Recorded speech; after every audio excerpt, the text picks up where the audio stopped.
Adrian Newey's Red Bull exit is the beginning of the end of Liberty Media and F1 support for Max Verstappen. This is because F1 owner John Malone, who has shown that he is willing and able to do whatever he believes is necessary to make F1 more attractive and profitable no matter what, is now acutely aware that he has a Red Bull problem. When he bought Formula One, Malone made it clear that they wanted to end the Lewis Hamilton and Mercedes dominance.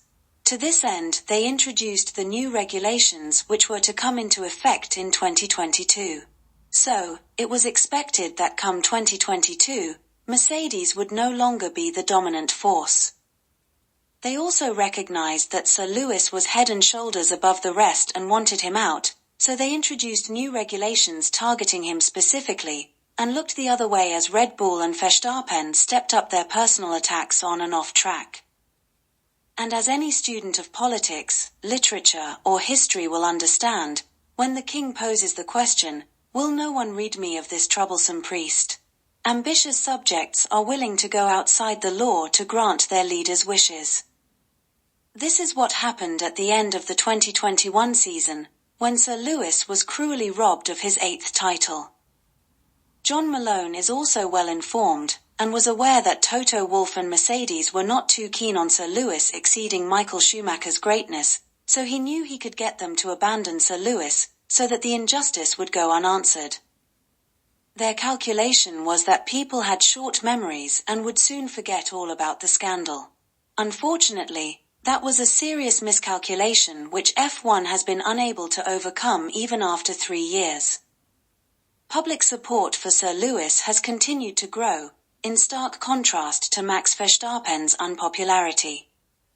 Television viewers and racetrack spectators have been falling since then, and now, the Emperor has been presented with a golden opportunity to turn things around. As history and Hollywood have shown over the years, those who carry out outrageous thefts often fall out over sharing their ill-gotten gains, and their own personal conduct invariably contributes to their demise. They become uncontrollable and their establishment sponsors have to cut them loose, like Nicky Santoro, in the Hollywood crime thriller, Casino.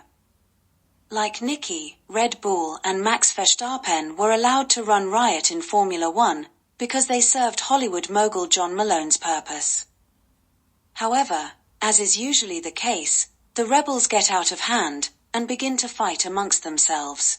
The infighting spirals into the public domain and their bosses then have to take prompt action.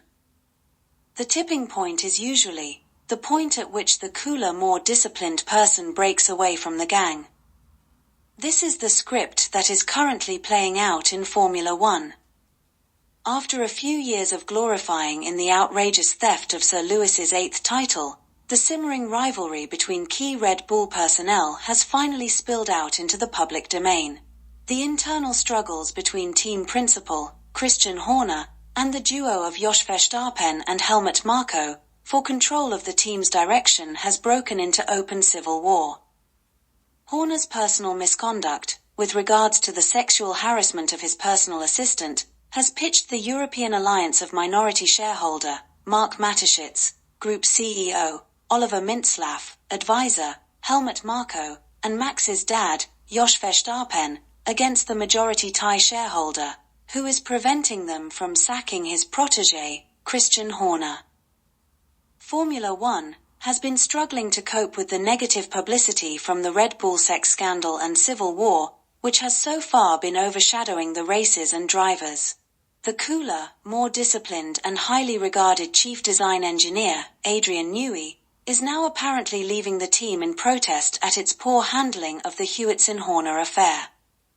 This is the tipping point that marks the beginning of the end of John Malone and Liberty Media's support for Max Verstappen and Red Bull. Red Bull are clearly falling apart and dragging Formula One down with them, so the time has come for his loyal subjects to rid the Emperor of another troublesome priest. Another well-known Hollywood slogan is that good always triumphs over evil. So, having the greatest driver, regaining his stolen title, driving for the most iconic F1 brand, has provided Liberty Media with a gift horse that they cannot afford to look in the mouth. Ferrari is the oldest surviving and most successful team in Formula One. They have competed in every World Championship since 1950. It is no coincidence that Malone's first major publicity photo of him attending a race featured a Ferrari backdrop. It is also no coincidence that Ferrari featured prominently in the publicity surrounding the showpiece 2023 Las Vegas US Grand Prix. Lewis Hamilton is the good guy of Formula One. Having him defeat F1's bad guy to regain his stolen title in a Ferrari is just too attractive a marketing dream for a struggling Liberty media to pass up. Adrien Newey's departure has set this scenario up very nicely. Red Bull will obviously be degraded by Adrian Newey's departure, but him going to another team makes it a double whammy. Having the most successful designer joining forces with the most successful driver to return the most successful team to glory is just too tempting for the Emperor. Watch this space, folks.